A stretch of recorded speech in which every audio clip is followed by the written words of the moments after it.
প্রিয় দর্শক, স্বাগত জানাচ্ছি আমার দেশ নিউজ রুম থেকে। ঠিক বিকালের এই সময়টা প্রচণ্ড ভাইব্রেন্ট থাকে নিউজ রুম।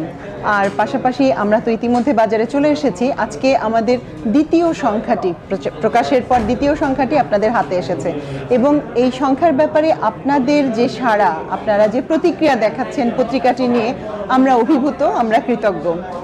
আজকে আমাদের লিড নিউজটি ছিল রাজধানীর জাহাজবাড়ি হত্যাযজ্ঞ ছিল শেখ হাসিনার ইসলামী জঙ্গি কার্ড, ডিবি থেকে নিয়ে 9 তরুণ খুন। এই নিউজ নিয়ে আপনারা যে প্রতিক্রিয়া আমাদের দেখাচ্ছেন এখন পর্যন্ত এবং নানাভাবে আমরা আপনাদের যে সাড়া পাচ্ছি সেটা আসলেই খুবই বিস্ময়কর। এ কারণেই আজকে আপনাদের সামনে নিয়ে এসেছি এই রিপোর্টটি। যিনি লিখেছেন তাকে আবু সুফিয়ান, আমাদের অনুসন্ধানী প্রতিবেদক। তিনি আপনাদেরকে জানাবেন এই নিউজটি নিয়ে করার পরিকল্পনা তার মাথায় কেন এসেছিল। সুফিয়ান ভাই, আমাদের এই ছোট্ট আয়োজনে আপনাকে স্বাগত জানাচ্ছি। এই যে আজকে যে নিউজটি আমরা ছেপেছি, আপনি লিখেছেন, এই নিউজটির পরিকল্পনা আপনার মাথায় কেন এলো? মানে 2016 সালের ঘটনা, ইতিমধ্যেই আমরা বহু বছর পার করে এসেছি, 7-8 বছর পার হয়ে গেছে। তারপরে ওই বিষয়টাকে নিয়ে আবার হাইলাইট করা, ঘটনার অন্তরালের ঘটনা তুলে নিয়ে আসার যে চেষ্টা, এই পরিকল্পনাটি আপনার মাথায় কখন এলো? কেন করতে চাইলেন এই নিউজটি? একটা জিনিস মনে রাখবেন যে মানবাধিকার ইস্যু কখনো তামাদি হয় না। স্পেশালি আপনার যে গুম, ক্রস ফায়ার বা নিরীহ মানুষকে যে বিচার বহির্ভূতভাবে হত্যা, এই ঘটনাগুলো কখনো তামাদি হয় না, সেটা 2016 সালের হোক বা 100 বছর আগের হোক। তো আমরা দেখেছি যে শেখ হাসিনার আমলে তিনি যে তার ক্ষমতাকে টিকিয়ে রাখার জন্য ইসলামী জঙ্গি কার্ড ইস্যুটাকে তিনি অত্যন্ত শক্তভাবে ব্যবহার করেছেন এবং তার এই ইসলামিক জঙ্গি কার্ড, যেটা আসলে আমেরিকার গ্লোবাল ওয়ার অন টেরর প্রজেক্টের একটা কার্ডই ছিল, অংশ ছিল। এবং সেখানে শেখ হাসিনা তার ইন্ডিয়ার যে পারপাস সার্ভের বিষয়গুলোও ছিল। তো আমরা জাহাজবাড়ির ইস্যুটা আমরা দেখেন যে 2016 সালের 1 জুলাই হোলি আর্টিজানে একটা সাসপিশাস যে হত্যাযজ্ঞের ঘটনা ঘটে, তার পরপরই কিন্তু যে ঠিক 16 দিন পরে জাহাজবাড়িতে এই যে প্ল্যান্ড যে হত্যাকাণ্ডের ঘটনা ঘটে। তো হোলি আর্টিজানে সরকারের যে ব্যর্থতা ছিল, যে যেই ঘটনা, এটা নেপথ্যের যারাই থাকুক বা এটা অপারেশন স্টিং ছিল কিনা, প্রশ্ন অনেক। তো এই বিষয়গুলোকে ধামাচাপা দেওয়ার জন্য আসলে শেখ হাসিনার সরকারের হাতে আর অপশন কিছুই ছিল না। এবং বাইরের দেশগুলোকে তার দেখানোর একটা বিষয় ছিল যে বাংলাদেশটা একটা জঙ্গি রাষ্ট্রে পরিণত হয়েছে এবং বাংলাদেশকে এই জঙ্গি রাষ্ট্র থেকে মুক্ত করার জন্য, সো কল জঙ্গি রাষ্ট্র থেকে মুক্ত করার জন্য আসলে শেখ হাসিনাকেই দরকার। তো সেই প্রজেক্টটা বাস্তবায়ন করার জন্য শেখ হাসিনার আমলে যে একটা নীল নকশা ছিল, সেই নীল নকশার অংশ ছিল এই 9 তরুণকে ডিবিতে দীর্ঘদিন ধরে রাখা এবং সেখান থেকে তাদেরকে তুলে নিয়ে জঙ্গি নাটক মঞ্চস্থ করা। এবং আমার দেশ যেহেতু গণমানুষের কথা বলে, মানুষের কথা বলে, তো মানুষের কিন্তু দীর্ঘদিনের একটা প্রশ্ন ছিল, জানার বিষয় ছিল যে আসলে কি হয়েছিল জাহাজবাড়িতে। তো আমরা আসার দ্বিতীয় দিনে মানুষকে আসলে তাদের যে চাহিদা, সেই চাহিদার যোগান দেওয়ার চেষ্টা করি সেই তথ্যের মাধ্যমে। 9 তরুণ যারা অনেক আগে থেকেই ডিবির হাতে আটক ছিল, তাদেরকে তুলে নিয়ে এসে এক জায়গায় প্ল্যান্ট করে তারপর পুরো নাটকটি সাজানো হয়েছে। এবং আমাদেরকে তখন বলা হয়েছিল যে এদের অভিভাবকরা এদের কারো লাশ নিতে রাজি হয়নি, অথচ প্রকৃত ঘটনা ছিল একদমই ভিন্ন। খুবই দুর্ভাগ্যজনকভাবে তখন আমাদের দেশে যে মিডিয়া ছিল, প্রতিটি মিডিয়া কিন্তু ওভাবেই বলেছে যে তাদের কারো অভিভাবকই লাশ নিতে রাজি হয়নি, স্বজনরা লাশ নিতে রাজি হননি। অথচ আপনার স্টোরিতে বিষয়টি স্পষ্টভাবে উঠে এসেছে, লাশ দেয়া হয়নি, এমনকি কাউকে লাশ দেখতে পর্যন্ত দেয়া হয়নি, তারা তো লাশের অধিকার পাননি। এবং একটা জায়গায় আমি দেখলাম যে বাবা মাকে ডেকে নিয়ে যাওয়া হয়েছে এবং তাদের কাছ থেকে টাকা পর্যন্ত নেওয়া হয়েছে। এত দুর্ভাগ্যজনক। এবং যে পরিবারগুলোর উপর এই দুর্দশা নেমে এসেছে, তাদের পরিস্থিতি এত কষ্টকর, এত বেদনাদায়ক, হতদরিদ্র পরিবার। আপনি তো নিজে দেখা করেছেন তাদের সাথে, বেশ কয়েকটি পরিবারের সঙ্গে যোগাযোগ করার চেষ্টা করেছেন সবার সাথেই, তো যাদেরকে আপনি একদম প্রত্যক্ষভাবে দেখতে পেরেছেন। আমাদের ছবি, ফুটেজ অনেক কিছুই ছিল, আজকে আমাদের মাল্টিমিডিয়াতে একটি গিয়েছে, ফেসবুক, ইউটিউবে আপ হয়েছে। ওই পরিবারগুলোর কাছ থেকে দেখে আসলে আপনার কি ধরনের অনুভূতি হয়েছে? তাদের সাথে তো অন্যায় হয়েছেই, এই অন্যায়গুলির কি কোনো সুরাহা আছে?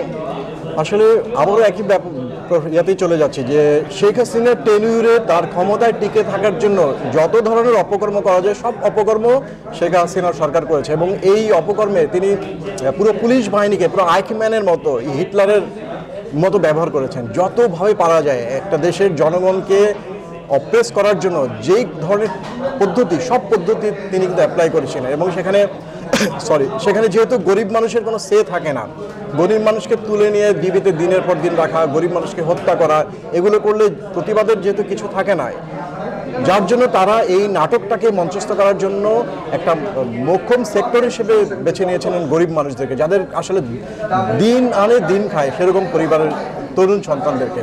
বলার কিছু নেই, তাদের প্রতিবাদের ভাষা নেই, তাদের প্রতিবাদ কেউ শুনবে না। এক্স্যাক্টলি, তাদের কথা কেউ বিশ্বাসও করে না।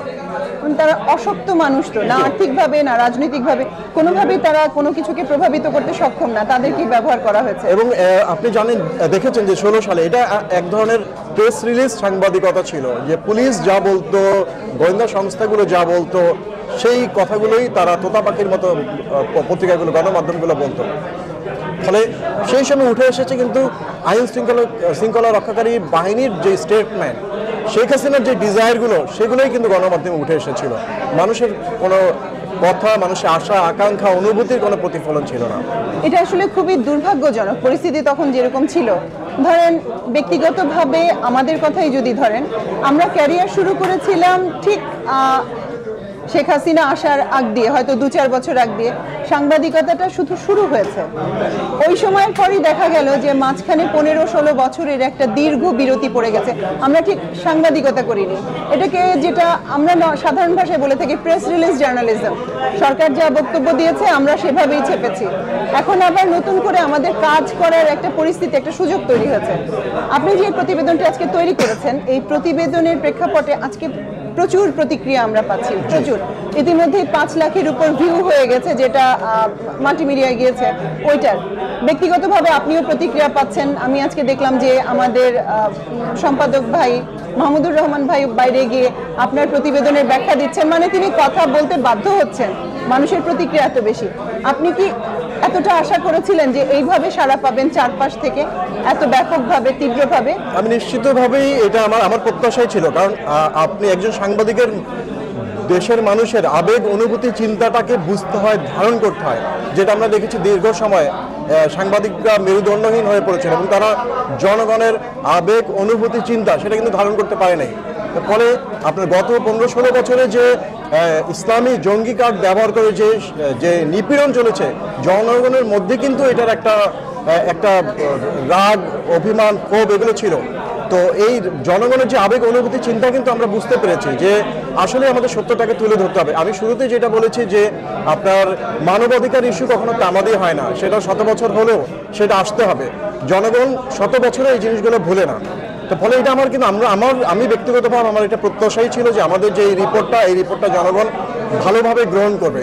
আর মাঝখানে একটা কথা বলি যে আমার স্পষ্ট মনে আছে সেই সময় যে এই ঘটনার পর যে লাইভ করছিলেন পুলিশ প্রধান, লাইভের সময় আমি স্পষ্ট মনে আছে যে আমি এটা কাভার স্পটে আমি যাই নাই, আমি টিভিতে দেখছিলাম যে একজন সাংবাদিক কোনো একটা প্রশ্ন করবেন, তখন পুলিশ প্রধান তাকে ধমক দিয়ে থামিয়ে দেন এবং কিছু একটা বলেন। সেই কিছু একটা বলার জবাবে সেই সাংবাদিক জবাব বলেন, জি স্যার, জি স্যার।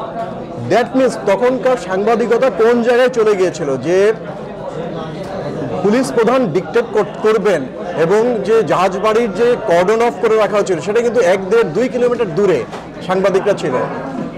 আর যখন ঘটনার পরে পরিকল্পিতভাবে হত্যাকাণ্ডের পরে যখন সাংবাদিকরা আসে, ব্রিফের সময়ও ধমক দেওয়া হয় সাংবাদিকদের এবং সাংবাদিকরা বলছেন জি স্যার, জি স্যার, জি স্যার।